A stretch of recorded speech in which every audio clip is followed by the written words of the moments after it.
এমন বিপদে পড়েছেন, আর কোনো রাস্তা নাই, আর কোনো পথ নাই যে আপনি বিপদটাকে উদ্ধার করতে পারবেন, বিপদ থেকে আপনি বাঁচতে পারবেন। এমন একটি মহা মুসিবতে বিপদে আপনি পড়েছেন। তাহলে বাবা, আমি আপনাকে সাজেস্ট করব, মা আমি আপনাকে বলবো, আপনি 4টা আমল আপনি করেন। আল্লাহ পাক রব্বুল আলামিন যত বড় কঠিন বিপদ হোক না কেন, আমার আল্লাহ আপনাকে কুদরতিভাবে হেফাজত করবেন। কারণ বান্দা হিসাবে দুনিয়ার জমিনে চলতে ফিরতে গিয়ে আমাদের অনেক মুসিবতের সম্মুখীন হতে হয়, অনেক বিপদ আমাদেরকে ঘিরে ধরে, অনেক বিপদ আপদ বালা মুসিবত আমাদের সামনে চলে আসে। এই বিপদ আপদের মোকাবেলা আপনি কিভাবে করবেন? আপনি কি যুদ্ধ করতে পারবেন? আপনি কি লাঠি লিয়া ওকে আঘাত করতে পারবেন? না। আল্লাহ পাক রব্বুল আলামিন তিনি আমাদেরকে সৃষ্টি করেছেন, আর মাঝে মধ্যে আল্লাহ পাক আমাদেরকে বিপদ আপদ বালা মুসিবত দিয়ে আমার আল্লাহ আমাদেরকে জাস্টিফাই করেন, আমাদেরকে পরীক্ষা করেন। এই জন্যে জীবনে চলতে গেলে, জীবনে চলাফেরা করতে গেলে আমাদের বিপদ আপদ আসতেই পারে। এই জন্য আমি আপনাদেরকে সাজেস্ট করব, যত বড় কঠিন বিপদ আপনার হোক না কেন, মাত্র আপনি 4টা আমল করুন। আল্লাহ পাক তাৎক্ষণিকভাবে আমার আল্লাহ আপনার বিপদটাকে কেটে দিয়ে আপনাকে সাহায্য করবেন ইনশাআল্লাহ। এই ভরসাটুকু আপনি আল্লাহ পাকের প্রতি রাখতে পারেন। এই আস্থা, এই ভরসা আল্লাহ পাকের প্রতি যদি আপনার থাকে, তাহলে এই আমলটা আপনি করবেন। সম্মানিত হাজিরিন, আজকে আমি আপনাদেরকে বলবো কি আমল, যে আমলটা করলে কঠিন তরে কঠিন বিপদ, সামনে পিছনে ডানে বামে আর কোনো রাস্তা নাই, আর কোনো তালাশ আপনি পাচ্ছেন না, পাওনাদার আপনার বাড়িতে চলে আসে, আপনার ইনকাম সোর্স বন্ধ হয়ে গেছে, এখন কিভাবে আপনি তাদের পাওনা টাকা আদায় করবেন? দেওয়ালে পিঠ লেগে গেছে, কি করবেন? মাত্র 4টি আমল আপনি করবেন। হ্যাঁ বন্ধু, বলেন তো কয়টা আমল? মানে 4টা আমল আপনি করবেন। 4টা আমল, সে আমল আপনাকে যত বড় কঠিন বিপদ হোক না কেন, আমার আল্লাহ আপনাকে কুদরতিভাবে সাহায্য করবেন ইনশাআল্লাহ। আমি প্রায় সময় আপনাদেরকে বলি, যখনই বিপদ হবে তখনই আপনি আস্তাগফিরুল্লাহ, ইস্তেগফার আপনি বেশি বেশি পড়বেন, ইস্তেগফার। কারণ আল্লাহ পাক রব্বুল আলামিনের হাবিব বিশ্বনবী মুহাম্মাদুর রাসূলুল্লাহ সাল্লাল্লাহু আলাইহি ওয়াসাল্লাম বলেন, সাহাবীরা তোমরা জানো না, যদি কোন আল্লাহ পাক রব্বুল আলামিনের বান্দা বান্দি বেশি বেশি করে ইস্তেগফার পাঠ করবে, আল্লাহ পাক রব্বুল আলামিন তার মনের যত অনাকাঙ্ক্ষিত আশা আছে, আমার আল্লাহ অনাকাঙ্ক্ষিত আশাগুলাও পূরণ করে দিবেন। আল্লাহর হাবিব সাহাবায়ে কেরামকে বললেন, সাহাবীরা তোমরা জানো না, যদি তোমরা বিপদগ্রস্ত হয়ে যাও, অভাব অনটন তোমাদেরকে ঘিরে ধরে, তাহলে তোমরা বেশি বেশি করে ইস্তেগফার পড়বা। সাহাবীরা রে তোমরা জানো নি, আমি রাসূল বলে দিলাম, মান লাজিমাল ইস্তেগফার জাআলাল্লাহু লাহু মিন দিকিম মাখরাজা ওয়া মিন হাম্মিন ফারাজা।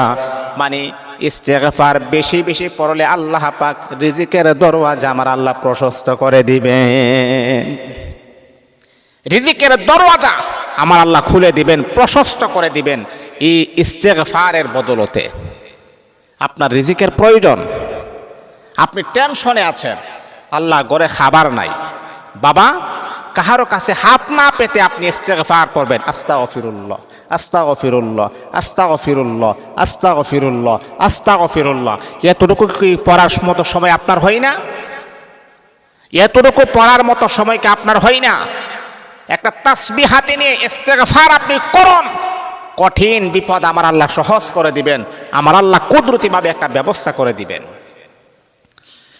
যারা বেশি বেশি ইস্তেগফার পড়বে, মান লাজিমাল ইস্তেগফার, যারা বেশি বেশি ইস্তেগফার পাঠ করবে, ইস্তেগফারের সাথে আঠার মতো যারা লেগে থাকবে, পয়গাম্বর বলেন তারা যে কোনো দোয়া করবে, আল্লাহ পাক রব্বুল আলামিন তাদের দোয়া আমার আল্লাহ কবুল করবেন, এমনকি তাদের মনের আশাটুকু আমার আল্লাহ কবুল মঞ্জুর করে নিবেন। এই জন্য 1 নাম্বার হচ্ছে, বিপদে আছেন ইস্তেগফার পড়বেন, সুখে দুঃখে এই তাসবিহটা কখনো আপনি বলবেন না, ইস্তেগফার আপনি পড়ে, এটা হচ্ছে 1 নাম্বার। বা ইস্তেগফার অনেকগুলো আলফাজ আছে, অনেকগুলো ইস্তেগফার, যেমন সবচাইতে দামি এবং পাওয়ারফুল ইস্তেগফার হচ্ছে সাইয়্যিদুল ইস্তেগফার, আর সবচাইতে ছোট ইস্তেগফার হচ্ছে আস্তাগফিরুল্লাহ। সাইয়্যিদুল ইস্তেগফার আপনি পড়তে পারেন, আর সবচাইতে ছোট ইস্তেগফারটা কি? আস্তাগফিরুল্লাহ। তাহলে আপনার বড় ইস্তেগফার পড়ার প্রয়োজন নেই, আপনি ছোটটাই আপনি পড়েন, আস্তাগফিরুল্লাহ আস্তাগফিরুল্লাহ আস্তাগফিরুল্লাহ। এটা হল 1 নাম্বার। 2 নাম্বার হচ্ছে দরুদ শরীফ আপনি পড়বেন। দরুদ শরীফ মানে সবচাইতে ছোট দরুদ হলো দরুদ সাল্লাল্লাহু আলাইহি ওয়াসাল্লাম, দরুদ শরীফ পড়বেন। এক সাহাবী নবীকে প্রশ্ন করলেন, ইয়া রাসূলুল্লাহ, আমি তো দোয়া করি হুজুর, আমার নিজের জন্য দোয়া করি, আপনার জন্য কত পার্সেন্ট আমি দোয়া করতে পারি, কত পার্সেন্ট আমি দরুদ শরীফ রাখতে পারি? তো হুজুর বললেন, কতটুকু রাখতে চাও? হুজুর, আমি রাখতে চাই 100 ভাগের আমি 40 ভাগ রাখতে চাই দরুদ শরীফ। তিনি নবীজি বললেন, ঠিক আছে, যদি আরেকটু বাড়া আরো ভালো হয়। সাহাবীদের মন তো অনেক ফ্রেশ ছিল, তারা মনের ভিতর যা আছিল মুগ্ধা তাই ফ্রেশ করতেন। কিছুক্ষণ পর আল্লাহর হাবিবকে ওই সাহাবী বললেন, ইয়া রাসূলুল্লাহ, আমি 60% রাখতে চাই। নবীজি বললেন, তাহলে আরো ভালো, আরো একটু যদি বেশি বাড়িয়ে পড়ো তাহলে আরো ভালো হবে। আবার কিছুক্ষণ পর ওই সাহাবী বললেন, ইয়া রাসূলুল্লাহ, আমি দরুদ শরীফ না দোয়ার মাঝে আমি 80% রাখতে চাই। নবীজি বললেন, আরো ভালো, যদি আরো বাড়িয়ে পড়ো আরো ভালো। এক পর্যায়ে সাহাবী সিদ্ধান্ত নিয়েছেন আর বললেন, ইয়া রাসূলুল্লাহ, ইয়া হাবিবাল্লাহ, ওগো আল্লাহ তাআলার পয়গম্বর, আমি দরুদ শরীফটা দোয়ার মাঝে 100% রাখতে চাই।